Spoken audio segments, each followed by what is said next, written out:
En fixant le cercueil de bois sombre, j'ai réalisé pour la première fois à quel point le silence peut être assourdissant.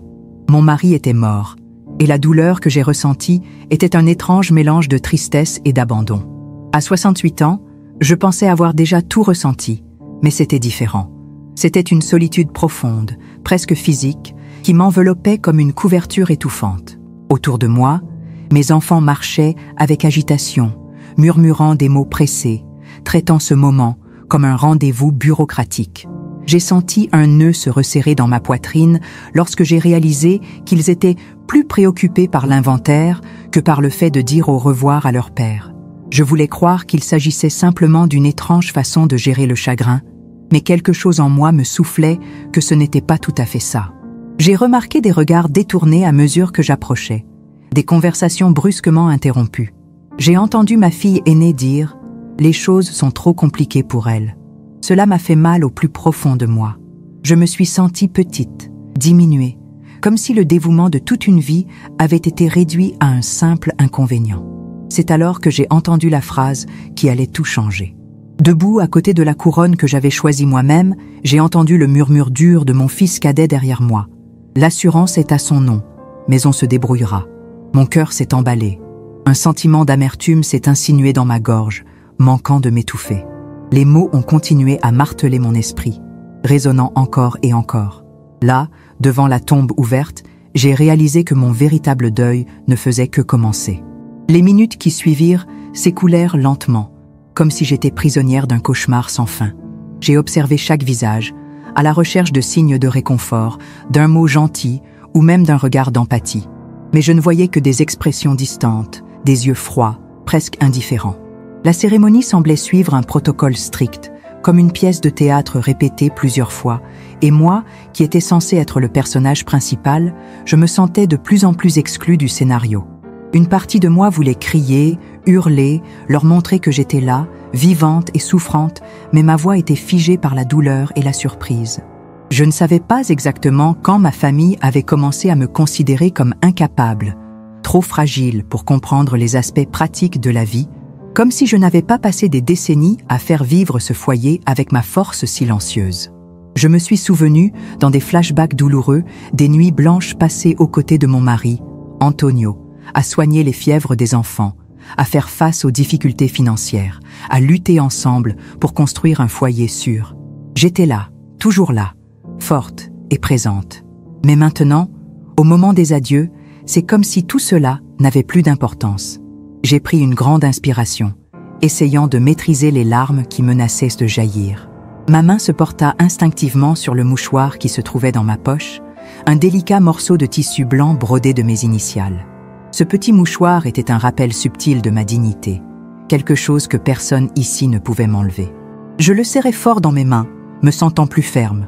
J'ai marché lentement jusqu'à la chaise qui m'était réservée à côté du cercueil et je me suis assise, sentant le poids de mes propres émotions. La douleur de la perte était immense, mais la déception à l'égard de ceux que j'appelais ma famille était encore plus grande.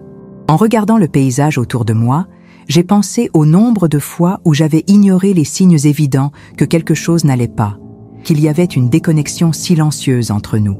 Maintenant, il était trop tard pour réparer ces fissures.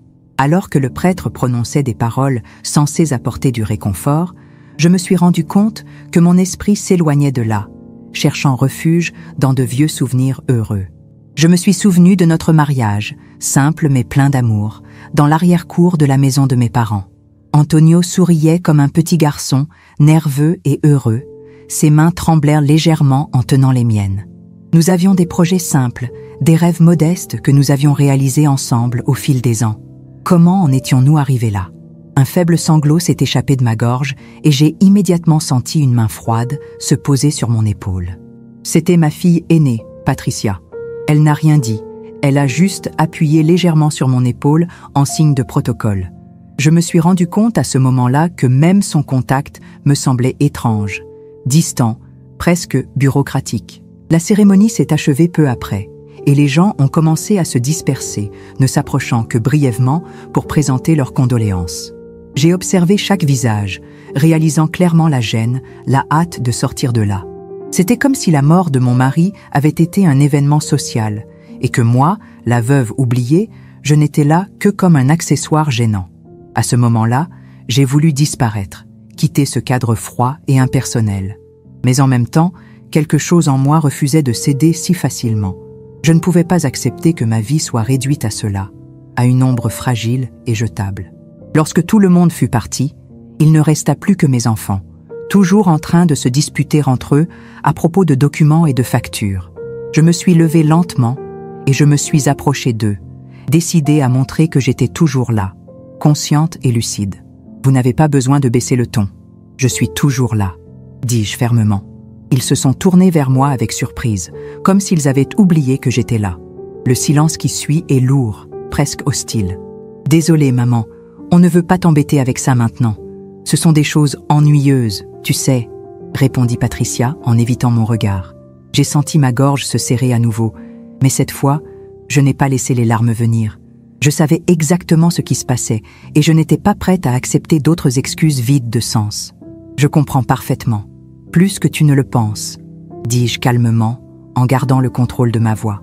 Sans attendre de réponse, je me suis retournée et j'ai commencé à marcher lentement vers la voiture qui m'attendait. Au fur et à mesure que j'avançais, je sentais des regards confus et suspicieux dans mon dos. Je ne savais pas exactement ce que j'allais faire à partir de ce moment-là, mais je savais avec certitude que je ne laisserais pas ma vie être décidée par d'autres. À ce moment-là, devant cette scène triste et vide, je me suis fait une promesse silencieuse. Mon histoire ne s'arrêterait pas là. J'étais encore en vie, et tant que mon cœur battrait, je me battrais pour que personne, absolument personne, ne l'oublie. Dans les jours qui ont suivi l'enterrement, ma maison est devenue une scène étrange, presque méconnaissable. Le silence qui n'avait appartenu qu'à mon chagrin était maintenant troublé par les murmures constants des conversations à voix basse entre mes enfants. Ils allaient et venaient avec agitation, transportant des dossiers et des documents, parlant au téléphone avec des personnes inconnues de moi. Ma présence leur semblait de plus en plus inconfortable et je me retrouvais reléguée au rôle de spectatrice dans ma propre maison. Je passais des heures assise dans le fauteuil qui avait appartenu à Antonio, à regarder de vieilles photos posées sur la table d'appoint.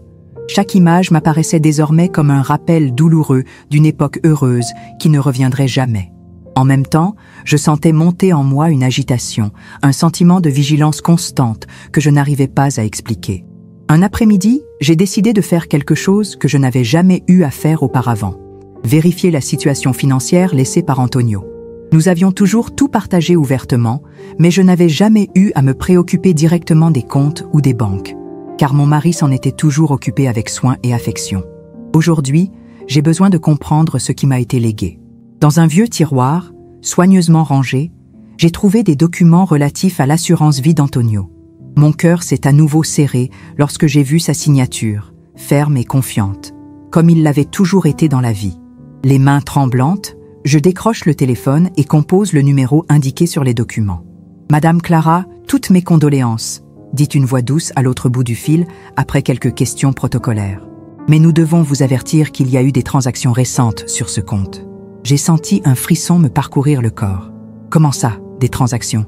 Je n'ai rien autorisé. » répondis-je en essayant de rester calme. « Oui, il est indiqué ici qu'une demande de retrait d'urgence a été faite il y a 2 jours. Mais elle est encore en cours d'analyse en raison de l'importance du montant. L'avez-vous autorisé? » Ma respiration devient lourde. « Il y a 2 jours, nous étions encore en pleine cérémonie d'enterrement. C'est impossible. »« Non, je n'ai pas fait cette demande, » répondis-je, la voix empreinte de confusion. Après avoir raccroché le téléphone, j'ai été envahie par un sentiment de panique mêlé d'incrédulité. Qui pouvait bien essayer d'accéder à l'argent? La réponse était douloureusement évidente, mes enfants. Les mots prononcés par mon fils cadet à l'enterrement me reviennent comme un coup de massue. L'assurance est à son nom, mais on se débrouillera. Ce soir-là, j'ai trouvé la force d'affronter mes enfants au cours du dîner, même si mon appétit était complètement détruit par l'angoisse que je ressentais. « Quelqu'un peut-il m'expliquer ce qu'est l'assurance ?» demandai-je directement en fixant chacun d'entre eux. Il y a eu un silence gênant, jusqu'à ce que mon fils cadet, André, réponde avec un calme apparent. « Maman, ne t'inquiète pas. Je m'occupe de tout. Tu n'as pas besoin de te fatiguer avec cette bureaucratie. Laisse-moi faire. » J'ai tout de suite compris que ces mots étaient manipulés. Il ne s'agissait pas de protection ou de soins, mais de contrôle. C'était comme si, petit à petit, Ma vie m'échappait, prise en charge par ceux qui auraient dû être à mes côtés au moment le plus difficile. À partir de ce moment-là, j'ai commencé à prêter plus d'attention à tout ce qui m'entourait. De petits détails, qui passaient inaperçus auparavant, me sautaient aux yeux. Des appels téléphoniques cachés, des regards échangés dans mon dos, des visites rapides d'inconnus à mon domicile. Tout cela semblait faire partie d'un plan soigneusement conçu pour m'écarter des décisions concernant mon propre avenir. Mon malaise est devenu si intense que j'ai commencé à avoir peur. Peur de mes propres enfants. Comment avais-je pu nous permettre d'en arriver là? Mon esprit cherchait sans cesse des réponses, revivant d'anciens moments, essayant de comprendre où j'avais fait fausse route. Quelques jours plus tard, alors que j'essayais de garder le contrôle de la situation, j'ai reçu un appel téléphonique qui allait encore tout changer. Cette fois, c'était une voix masculine, ferme et professionnelle. « Madame Clara, c'est l'avocat Marcos Lima. Je vous appelle pour vous informer qu'une demande d'interdiction judiciaire a été ouverte en votre nom. J'ai eu l'impression que le sol sous mes pieds avait complètement disparu. Interdiction? Que voulez-vous dire par là? Vos enfants prétendent que vous n'êtes plus mentalement capable de gérer vos biens et de prendre des décisions concernant votre vie personnelle. Les larmes sont venues immédiatement, mais la colère aussi. Une colère profonde, née de la trahison la plus cruelle que l'on puisse subir. Mes enfants, dont je m'étais occupée avec tout mon amour et mon dévouement, voulurent maintenant me traiter comme une incapable. Ce n'est pas vrai, je suis tout à fait lucide, ai-je dit en essayant de contrôler mon émotion. Je crois en toi, Clara. C'est pourquoi je te préviens à l'avance. Il faut agir vite pour te protéger, dit-il d'une voix douce. Cette conversation m'a apporté une force inattendue, une détermination farouche que je croyais disparue. Je ne me laisserai pas prendre ma vie sans me battre. Pas maintenant, pas comme ça. Après avoir raccroché, je me suis dirigée vers le miroir de ma chambre, me regardant fixement. Je regardais les marques que le temps et la souffrance avaient laissées sur mon visage. Mais j'y vis autre chose, une force silencieuse que j'avais moi-même oubliée. J'ai pris une grande inspiration et j'ai regardé mon propre reflet avec une détermination renouvelée. Je ne les laisserai pas me faire ça, ai-je marmonné avec détermination. À cet instant, je me suis promis de me battre. Je défendrai ma dignité, mon autonomie et, surtout, mon histoire. Je ne serai pas une veuve oubliée, réduite à une ombre impuissante. Ma vie m'appartenait encore et personne, pas même mes propres enfants, ne pouvait me l'enlever. Après ce coup de téléphone troublant, ma vie a rapidement commencé à s'effondrer. Malgré la promesse silencieuse que j'avais faite au miroir, je me suis rendu compte que lutter contre mes enfants était une bataille plus difficile que je ne l'aurais imaginé. La peur n'est pas seulement restée, elle a grandi, alimentée par les visites constantes de médecins que je n'avais jamais vus auparavant et qui évaluaient ma santé mentale au cours de conversations froides et impersonnelles, comme si j'étais un objet et non une personne. Un après-midi, alors que je lisais tranquillement dans le salon, j'ai entendu sonner à la porte. J'ai ressenti une pointe d'angoisse, car chaque visite signifiait désormais une nouvelle atteinte à mon autonomie. Lorsque j'ai ouvert la porte, j'ai été accueillie par André, accompagnée de 2 femmes inconnues, vêtues d'uniformes brillants et arborant des sourires forcés. « Maman, nous avons décidé que tu ferais mieux de te reposer. Cet endroit est spécialisé dans la prise en charge des personnes dans votre état, dit-il avec un calme presque mécanique. J'ai senti ma gorge se serrer. Mon état ? Répondis-je, incrédule. André, je ne suis pas malade. Je suis tout à fait lucide. Ne complique pas les choses, s'il te plaît, répondit-il en évitant de me regarder directement. C'est juste pour un moment, le temps que les choses se calment. Je n'ai pas eu le temps de réagir. Les femmes étaient déjà à mes côtés, me conduisant doucement mais fermement vers une voiture qui attendait dehors. En quelques minutes, j'étais en route pour un endroit qu'André appelait « centre de soins pour personnes âgées », mais dont je savais au fond de moi qu'il s'agissait d'une prison déguisée. Lorsque nous sommes arrivés, j'ai senti mon cœur s'emballer. De hauts murs blancs entouraient un bâtiment froid et sans vie. Il n'y avait rien qui me rappelle le confort ou l'accueil, juste le silence et l'abandon. Je suis entrée accompagnée de ces femmes, me sentant comme une prisonnière entrant pour la première fois dans un pénitencier. Ma chambre était petite, propre, mais absolument impersonnelle. Un lit étroit, une chaise, une table simple avec une cruche d'eau et un verre. La fenêtre à barreaux donnait sur un jardin intérieur où quelques personnes âgées marchaient lentement, le regard perdu. J'ai senti un frisson me parcourir l'échine. Ce n'était pas un centre de vacances. C'était un asile fermé, une cage dorée, où les gens étaient volontairement oubliés. Les premiers jours ont été terrifiants. J'essayais d'argumenter, d'être lucide, mais cela ne servait à rien. Des médecins apparaissaient périodiquement avec des questions qui ressemblaient à des pièges, essayant de prouver que j'étais vraiment inapte. Peu à peu, j'ai compris que je n'étais pas seule dans cette situation. Beaucoup d'autres femmes vivaient là, avec des histoires étrangement similaires à la mienne. Un après-midi pluvieux, alors que j'étais assise dans le jardin, essayant d'absorber le peu de paix que l'endroit permettait, j'ai été abordée par 2 femmes, Maria et Elena. Toutes 2 avaient à peu près mon âge, et leurs regards révélaient des histoires lourdes mais déterminées. « Ce sont aussi vos enfants qui vous ont amenés ici ?» demanda Maria directement, sans tourner autour du pot. J'ai répondu par l'affirmative en secouant la tête, incapable de parler. La douleur était encore trop vive. « Nous sommes nombreuses ici, Clara », reprit Elena, la voix douce mais ferme. « Et je pense que cela suffit.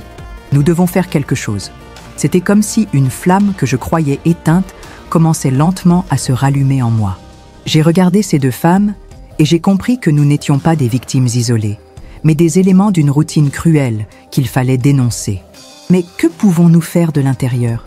ai-je demandé, ma voix tremblant d'un mélange de peur et d'espoir. « S'échapper », a dit Maria, avec une certitude surprenante. « Nous l'avons déjà fait, mais nous n'avons pas eu le courage de le faire. Maintenant, avec ta présence, je pense que nous sommes prêtes. » J'ai passé des jours à réfléchir à cette conversation, à observer la routine rigide et prévisible de cet endroit, à chercher des failles, des opportunités qui pourraient garantir une évasion réussie. Et pour la première fois depuis mon arrivée, je me suis sentie revivre. J'avais un but, quelque chose qui ravivait ma volonté de me battre. Enfin, par une nuit froide et silencieuse, nous avons mis notre plan à exécution. Elena avait obtenu un double de la clé d'une des portes latérales avec l'aide d'un employé mécontent de l'administration. Nous avons marché rapidement dans les couloirs silencieux, nos cœurs battant la chamade sous l'effet de l'adrénaline et de la peur. L'air froid de la nuit nous a frappés au visage dès que nous avons franchi la porte de sortie. Nous avons couru, en nous soutenant mutuellement, jusqu'à ce que nous atteignions une rue animée où nous avons finalement réussi à arrêter un taxi. J'ai demandé au chauffeur de nous emmener à la télévision locale, un endroit où nous pourrions dénoncer tout ce qui se passait dans cet asile déguisé. Nous y sommes arrivés, épuisés mais déterminés. En racontant notre histoire aux journalistes, j'ai senti l'émotion m'envahir.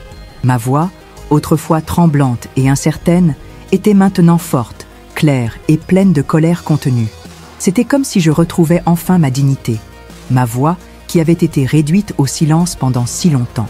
Notre entretien a été diffusé en direct et, à cet instant, j'ai réalisé que mon histoire n'était pas seulement la mienne. C'était l'histoire de toutes les femmes silencieuses et oubliées qui avaient été victimes de leur propre famille. En quittant le studio, j'ai ressenti une puissante énergie, comme si je renaissais à ce moment précis. Je savais que ce n'était que le début. La lutte serait longue et difficile, mais j'avais désormais un objectif clair. Je ne permettrai pas que mon histoire soit enterrée, cachée ou ignorée. Je me battrai non seulement pour moi, mais aussi pour toutes les femmes que j'avais rencontrées dans cet endroit froid et triste. J'étais de retour, plus forte que jamais. Et cette fois, personne ne pourrait me faire disparaître. Après la diffusion de notre interview, tout a changé rapidement. En quelques jours, notre histoire s'est répandue dans toute la ville, atteignant des endroits que je n'aurais jamais imaginés. Les réseaux sociaux ont explosé de messages de soutien, d'indignation et de solidarité. Je n'avais jamais imaginé qu'un jour, je serais quelqu'un capable de générer de telles répercussions. Cependant, j'ai vite compris que ma famille n'avait pas l'intention de rester silencieuse. Mes enfants, en particulier André et Patricia, ont entamé une campagne féroce pour discréditer tout ce que nous avions rapporté. Ils ont prétendu que je souffrais de démence, que mes accusations n'étaient que les délires d'un esprit affaibli par la vieillesse et la douleur de la perte. À chaque mensonge qu'ils ont proféré publiquement, j'ai ressenti une colère mêlée à la profonde tristesse de voir ceux que j'avais élevés et aimés se retourner si cruellement contre moi. Malgré cela, quelque chose d'incroyable a commencé à se produire. Chaque tentative qu'ils ont faite pour discréditer mon histoire a semblé renforcer le soutien que nous avons reçu. Les gens s'identifiaient profondément à mon histoire, Des femmes et des hommes partageaient leurs propres histoires de maltraitance familiale, de négligence et de manipulation financière. Peu à peu, je me suis rendu compte que mon expérience avait touché une blessure bien plus grande que je n'aurais pu l'imaginer. Un jour, j'ai reçu un appel téléphonique inattendu. C'était un journaliste d'un grand journal national qui me demandait une interview exclusive. Il m'a dit que mon histoire était devenue le symbole d'une lutte silencieuse et qu'il souhaitait faire un article approfondi sur les femmes interdites de force par leur famille. Mon cœur s'est emballé et j'ai accepté sans hésiter. L'interview a eu lieu par une matinée claire et ensoleillée. L'équipe de journalistes est arrivée tôt, avec des caméras et du matériel, et la petite chambre de l'hôtel où je logeais s'est rapidement transformée en studio improvisé. Lorsque les questions ont commencé, j'ai compris qu'il ne s'agissait pas seulement de moi, mais d'un phénomène silencieux et effrayant qui se produisait dans tout le pays. J'ai tout raconté. J'ai raconté ma douleur de réaliser que ma propre famille voulait m'effacer de ma vie, ma colère d'être traitée comme une incapable, l'angoisse d'être piégée dans un endroit où je n'avais pas ma place. Mais j'ai aussi parlé de la force que j'ai trouvée en Maria et Elena, du soutien inattendu que j'ai reçu de personnes qui ne me connaissaient même pas personnellement, et de ma détermination renouvelée à ne pas laisser cela arriver à quelqu'un d'autre. L'histoire, lorsqu'elle a été publiée, a eu un impact immédiat. Elle a fait la une des journaux nationaux et a suscité des débats passionnés à la radio et à la télévision. J'ai reçu des centaines de messages et de lettres de femmes racontant des histoires similaires, certaines vivant encore dans le silence, sans avoir le courage d'affronter leur propre famille. Mon histoire devenait peu à peu une voix collective, mais la visibilité s'accompagnait aussi de menaces. Mes enfants, furieux, ont commencé à faire pression sur moi directement, exigeant que je retire mes accusations, disant que je détruisais la réputation de la famille. À chaque coup de téléphone hostile que je recevais d'eux, je ressentais un mélange de tristesse et de profond dégoût. Comment en est-on arrivé là? Mais je savais qu'il n'était pas question de reculer. Heureusement, je n'étais plus seule. Des avocats bénévoles, des défenseurs des droits de l'homme et des activistes ont commencé à me soutenir directement, non seulement sur le plan émotionnel, mais aussi sur le plan juridique, pour faire face à toute action intentée par ma famille. C'est à ce moment-là que j'ai réalisé que ma lutte était devenue quelque chose de plus important que mon histoire personnelle. Je faisais désormais partie d'une bataille collective contre l'injustice et la maltraitance des personnes âgées. Au milieu de tout cela, une chose merveilleuse s'est produite. Un célèbre podcast sur la justice sociale a décidé de raconter mon histoire, détaillant étape par étape tout ce que j'avais vécu. Le récit était construit avec une telle sensibilité et une telle profondeur que, lorsque je l'ai entendu pour la première fois, j'ai pleuré comme si j'écoutais l'histoire de quelqu'un d'autre et non la mienne. L'histoire a été entendue par des milliers d'auditeurs et est devenue virale sur les médias sociaux. La pression publique générée par cette exposition a été telle que la procédure d'interdiction judiciaire que mes enfants avaient ouverte contre moi a été temporairement suspendue pour un examen approfondi. Pour la première fois, j'ai ressenti un véritable soulagement. Ma voix était entendue. J'avais enfin la possibilité de prouver à tous que j'étais pleinement capable et lucide. J'ai reçu d'innombrables invitations à prendre la parole lors d'événements, à participer à des débats et même à écrire sur mon expérience. De plus en plus, j'ai compris que mon rôle était désormais de me battre pour tous ceux qui ne pouvaient pas parler, pour ceux qui étaient réduits au silence et oubliés, pour les victimes invisibles à l'intérieur de leur propre maison.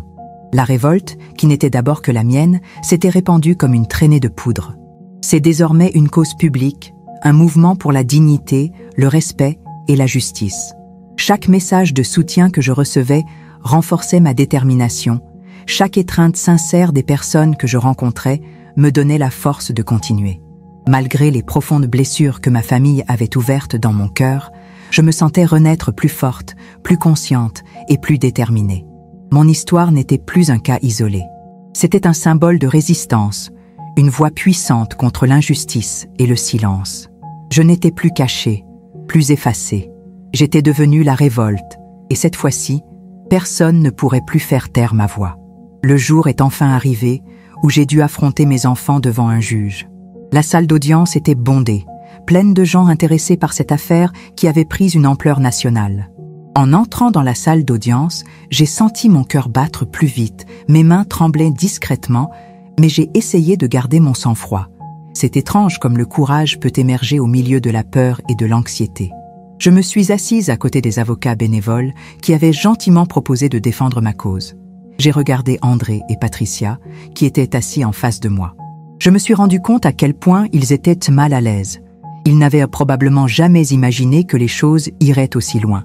Malgré tout, j'ai ressenti une profonde douleur en les voyant là, dans ce contexte, distant et hostile. La séance a commencé par la présentation détaillée de l'affaire par le juge.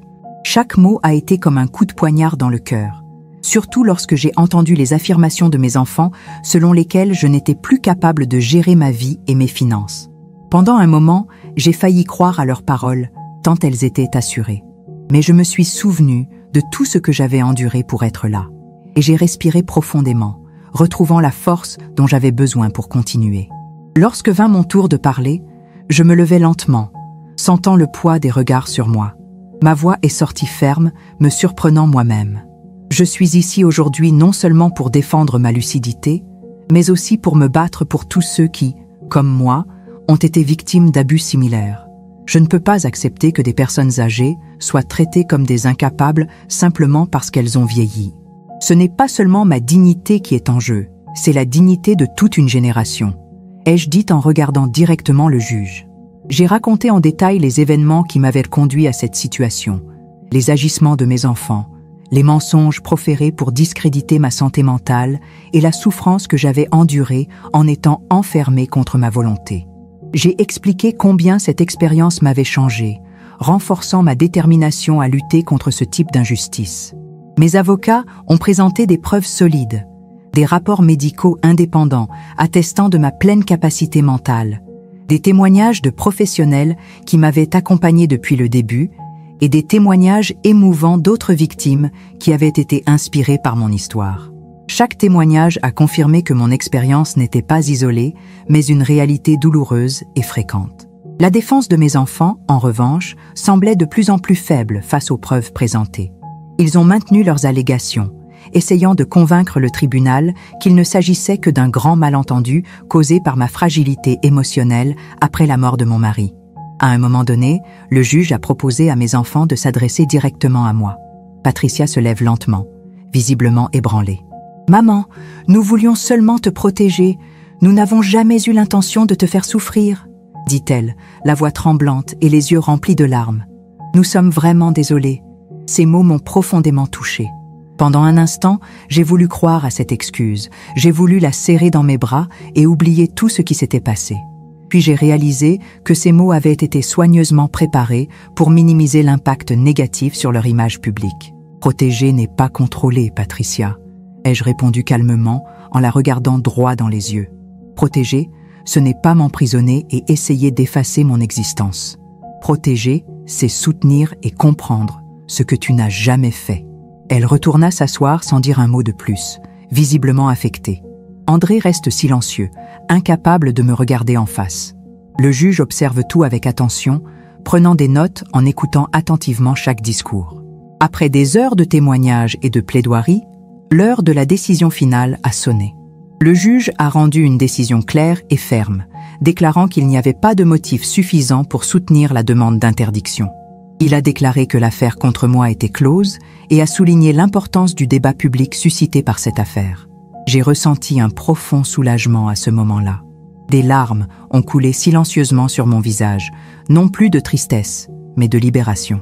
J'avais gagné, pas seulement pour moi, mais pour toutes les personnes qui ne pouvaient pas se battre seules. Alors que je quittais le palais de justice, un représentant d'une grande maison d'édition s'est approché de moi. Il m'a tendu une carte et m'a dit « Votre histoire est puissante et doit être publiée. Votre histoire est puissante et doit être racontée au monde entier. Nous aimerions que vous écriviez un livre à ce sujet. » J'ai souri avec émotion et j'ai accepté la carte avec gratitude. Je savais que mon combat n'était pas terminé. Au contraire, il prenait une nouvelle dimension, beaucoup plus importante et significative. En sortant de cette salle d'audience, j'ai clairement réalisé que, malgré tout, il y avait encore de l'espoir. Et pour la première fois depuis longtemps, j'ai senti que ma vie était vraiment à nouveau entre mes mains. Après la victoire au tribunal, j'ai entamé une nouvelle étape de ma vie, peut-être la plus inattendue et la plus puissante à ce jour. Avec le soutien de mon éditeur, j'ai commencé à écrire un livre. Je n'avais jamais imaginé qu'après de 70 ans, je deviendrais écrivain. Mais j'étais là, assise devant un ordinateur, revivant chaque moment douloureux et libérateur de mon parcours. Le processus a été cathartique et épuisant, mais aussi profondément guérisseur. Les mois que j'ai passés à écrire ont été riches en souvenirs, en larmes, en rires et en moments d'introspection profonde. J'ai revécu ma jeunesse, mon mariage avec Antonio, les joies et les difficultés de la maternité et enfin les événements traumatisants de ces dernières années. Chaque chapitre que j'écrivais était comme si j'arrachais des morceaux de mon âme et que je les plaçais devant le monde, exposés, vulnérables, mais aussi indestructibles. Lorsque le livre a été publié sous le titre The Inconvenient Widow, il a connu un succès immédiat. Ce n'est pas seulement mon histoire personnelle qui a attiré les lecteurs, mais le débat nécessaire et urgent sur les droits et la dignité des personnes âgées. J'ai rapidement été invitée à des conférences, des interviews et des événements consacrés au vieillissement dans la dignité et au respect des personnes âgées. Ma voix, auparavant réduite au silence, était désormais amplifiée par des milliers d'autres voix unies dans la solidarité. Avec le produit de la vente du livre, j'ai pris une décision qui allait changer non seulement ma vie, mais aussi celle de beaucoup d'autres femmes. J'ai acheté une grande maison ancienne et je l'ai transformée en un espace d'accueil dédié exclusivement aux femmes de plus de 60 ans confrontées à des situations similaires à celles que j'avais vécues. L'endroit était spacieux, plein de lumière et de vie, tout le contraire du triste asile où l'on tentait de m'enfermer. La maison est rapidement devenue un point de référence pour les femmes à la recherche d'un refuge, d'un soutien émotionnel et juridique. Voir ces femmes arriver, effrayées et méfiantes, et les voir repartir renforcées et indépendantes a été une expérience profondément gratifiante. Chacune d'entre elles a emporté avec elle un morceau de mon cœur et a laissé derrière elle des histoires qui ont renforcé ma conviction de l'importance du travail que nous faisions. Malgré ce succès, j'ai ressenti une douleur silencieuse lors de la rupture avec ma famille. Un matin, cependant, j'ai reçu une lettre qui allait à nouveau changer le cours de mes émotions. L'enveloppe était simple, mais l'écriture n'était pas familière. Je l'ai ouverte avec précaution, le cœur battant la chamade. « Chère grand-mère Clara, j'ai lu ton livre. Je n'aurais jamais imaginé que tu avais vécu tout cela. Je veux que tu saches que je crois en toi et que je suis profondément désolée pour tout ce qui s'est passé. J'aimerais beaucoup vous rencontrer et mieux vous comprendre. Je t'aime, Lucas, ton petit-fils aîné. » Mes yeux se sont remplis de larmes. J'avais vu Lucas pour la dernière fois lorsqu'il était encore enfant, avant que la famille ne se sépare complètement à cause des récents conflits. Son geste représentait un espoir de réconciliation, non seulement avec lui, mais peut-être avec une nouvelle génération désireuse de comprendre et de réparer les erreurs du passé. J'ai décidé d'accepter son invitation. Nous nous sommes donné rendez-vous dans un petit café tranquille de la ville. Lorsque je l'ai vu entrer, j'ai immédiatement reconnu des traits familiers, mêlés à la jeunesse et à la curiosité propres à quelqu'un qui découvre encore le monde. Notre conversation a commencé timidement, avec des pauses gênantes et des regards prudents, mais elle s'est rapidement transformée en quelque chose de profond et de vrai. « Tu dois comprendre qui j'étais, Lucas », expliquai-je doucement. « Et pourquoi j'ai fait tout ce que j'ai fait. Ce n'était pas seulement pour moi, mais pour toutes les femmes silencieuses et oubliées. Je comprends, grand-mère. Et je tiens à m'excuser au nom de ma génération de ne pas avoir été capable d'en prendre conscience plus tôt, a-t-il répondu avec sincérité. Notre rencontre s'est terminée par une accolade sincère et une invitation inattendue de sa part à enregistrer une vidéo ensemble, parlant de notre réconciliation et de l'importance de reconnaître et de respecter les droits des personnes âgées. J'ai accepté avec joie, sachant que notre histoire pourrait aider à guérir de nombreuses autres familles. La vidéo est rapidement devenue virale, partagée comme un exemple de « excuses qui ont du sens ». Nous avons reçu des centaines de messages émouvants, des rapports d'autres familles qui commençaient à revoir leurs relations grâce au courage dont Lucas avait fait preuve en faisant le premier pas. En y réfléchissant, je me suis rendu compte du chemin parcouru depuis le jour où j'ai enterré mon mari et où je me suis retrouvée trahie par mes propres enfants. J'ai été blessée, humiliée, oubliée et réduite au silence. Mais j'ai trouvé dans tout cela une force plus grande que n'importe quelle douleur ou trahison. Aujourd'hui, devant les femmes que je soignais, à côté du petit-fils que j'avais retrouvé, Je comprenais profondément le sens de mon parcours. Je n'étais plus une veuve oubliée. J'étais la matriarche qui avait refusé de mourir, qui avait transformé sa douleur en résistance, sa perte en héritage. C'est ainsi que j'ai enfin compris que la vie ne s'arrête pas avec l'âge ou les déceptions. Elle se réinvente continuellement tant que nous avons le courage de nous battre pour ce que nous sommes et ce en quoi nous croyons. Après les répercussions de la vidéo avec mon petit-fils Lucas, ma vie a pris une dimension encore plus profonde et plus significative. Chaque jour qui passe, de plus en plus de familles sont touchées par notre histoire, revoyant leurs relations et ouvrant des dialogues jusqu'alors impensables. J'ai reçu d'innombrables rapports émouvants de réconciliation familiale, d'excuses sincères et de témoignages de jeunes qui commençaient à voir la vieillesse d'un autre œil. Tout cela m'a surpris et émerveillé. Pourtant, mon parcours personnel de réconciliation avec ma famille était loin d'être terminé. La blessure ouverte par la rupture avec mes enfants saignait encore en silence. Je pensais souvent à eux, essayant de comprendre comment la relation en était arrivée là, mais reconnaissant aussi mon propre besoin de paix. Je savais que pardonner ne signifiait pas oublier ou justifier, mais me libérer du poids émotionnel que je portais encore. C'est dans ce contexte que Lucas a décidé de faire le lien entre moi et ses parents. Il a profondément compris l'importance d'essayer de guérir cette blessure familiale. Un jour, j'ai reçu un appel de lui me proposant une réunion de famille. Mon cœur s'est remis à battre la chamade, partagé entre la peur d'affronter à nouveau ceux qui m'avaient fait tant de mal et l'espoir d'une possible réconciliation. Nous nous sommes donné rendez-vous chez moi, dans l'espace qui était devenu mon refuge et le symbole de ma résistance. En attendant leur arrivée, j'ai regardé la maison avec affection. Chaque recoin de l'endroit était un rappel vivant de la façon dont j'avais transformé la douleur en but. Lorsque j'ai enfin entendu la sonnette retentir, j'ai pris une grande inspiration, me préparant à ce qui allait suivre. Lucas est entré le premier, suivi d'André et de Patricia. Je me suis immédiatement rendu compte de la tension qui régnait dans la pièce, des regards fuyants, du poids du silence entre nous. « Bienvenue » dis-je calmement, en essayant d'exprimer la sécurité et l'accueil, malgré les émotions contradictoires que je ressentais à ce moment-là. Nous nous sommes tous assis autour d'une table, et pendant quelques instants, personne n'a réussi à dire un mot. C'est Lucas qui a rompu le silence. Je pense qu'il est important que nous commencions cette conversation en reconnaissant les erreurs que nous avons commises, mais aussi dans le but d'essayer de nous comprendre les uns les autres. « Maman, papa, je crois qu'il est temps que vous parliez directement à grand-mère. » André respire profondément, évitant de me regarder en face, tandis que Patricia se tient nerveusement les mains. « Maman ?» commence enfin Patricia. « Je sais que ce que nous avons fait est impardonnable. Je veux que tu saches qu'il n'y a pas un jour où je ne regrette pas les décisions que nous avons prises. Nous étions égoïstes et aveuglés par nos propres intérêts. Nous n'avons aucune justification pour ce que nous avons fait, mais il faut que tu saches que nous sommes désolés. » André acquiesce en silence, d'accord avec sa sœur. « Je sais qu'il n'y aura peut-être plus de place pour nous dans ta vie, » dit André, me regardant enfin dans les yeux avec une sincérité inattendue. « Mais nous voulons que tu saches que nous reconnaissons nos erreurs et que nous sommes prêts à essayer de nous racheter de toutes les manières possibles. » J'ai senti des larmes silencieuses couler sur mes joues.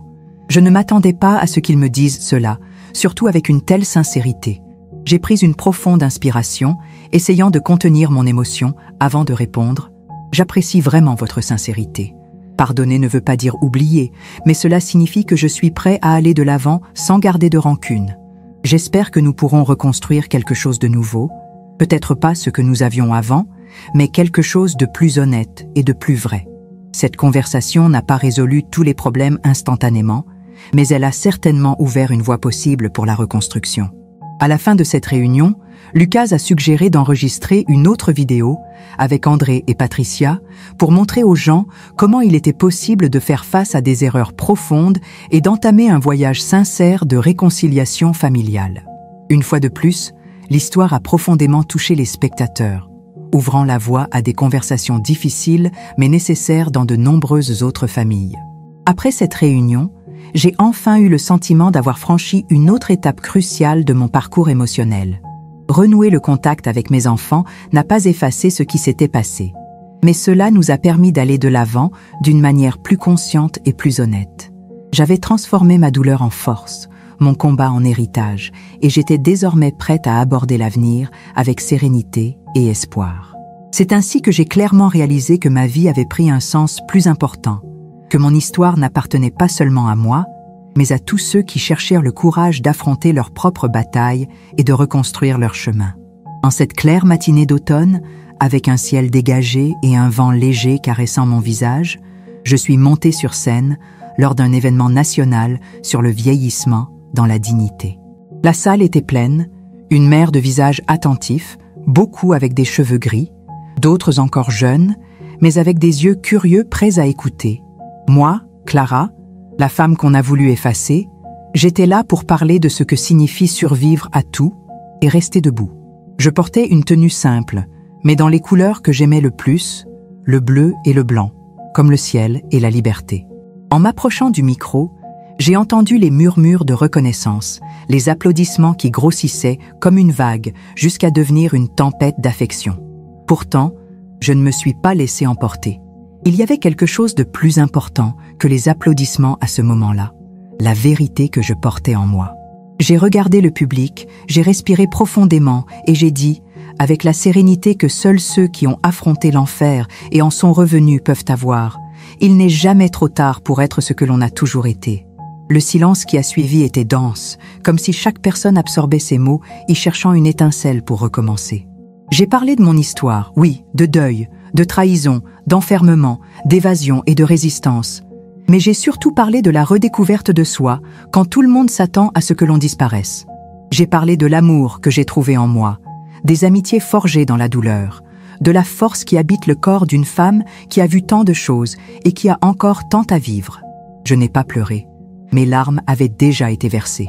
Maintenant, mon discours était ferme, presque maternel, comme quelqu'un qui accueille, mais aussi qui secoue ceux qui ont besoin de se réveiller. À la fin de mon discours, le public s'est levé. Les applaudissements ont repris, mais ils avaient quelque chose de différent. C'était comme si chaque applaudissement était un vote de confiance, un murmure collectif disant « Nous vous voyons ». En descendant de scène, entre les accolades et les compliments, une jeune femme aux cheveux bouclés et aux yeux pétillants s'est approchée de moi. Elle semblait nerveuse, presque retenue par l'émotion. « Excusez-moi, je m'appelle aussi Clara. Ma mère m'a donné votre nom. » Elle sourit timidement. Elle disait que si j'étais la moitié de la femme que vous êtes, je serais déjà sur la bonne voie. J'ai senti une boule dans ma gorge, mais cette fois, ce n'était pas de la douleur. C'était quelque chose de proche de la paix. J'ai touché son épaule, comme je l'avais fait moi-même il y a des années. Tu n'as pas besoin d'être la moitié de quelqu'un, ma chère. Il te suffit d'être toi-même. Elle a hoché la tête, s'est émue et m'a serré fort dans ses bras. Et là, dans cette étreinte intergénérationnelle, j'ai réalisé que mon cycle ne se terminait pas, il se transformait. Mon histoire était devenue un pont, un chemin, un phare. Quelque chose qui guidait non seulement ceux qui étaient mis et venus avec moi, mais aussi ceux qui viendraient après. Cette nuit-là, allongée dans mon lit, j'ai entendu le vent dans les fenêtres et j'ai pensé à Antonio. J'ai pensé qu'il serait fier, pas pour sa renommée, pas pour ses livres ou ses discours, mais parce que j'avais été fidèle à cette femme qu'il aimait, celle qui n'a jamais laissé les autres lui dire qui elle était. J'ai fermé les yeux et j'ai souri. La femme qui revenait n'était pas la même que celle qui avait été oubliée. Elle était plus forte, plus lucide, plus entière, et le monde avait enfin appris à la voir.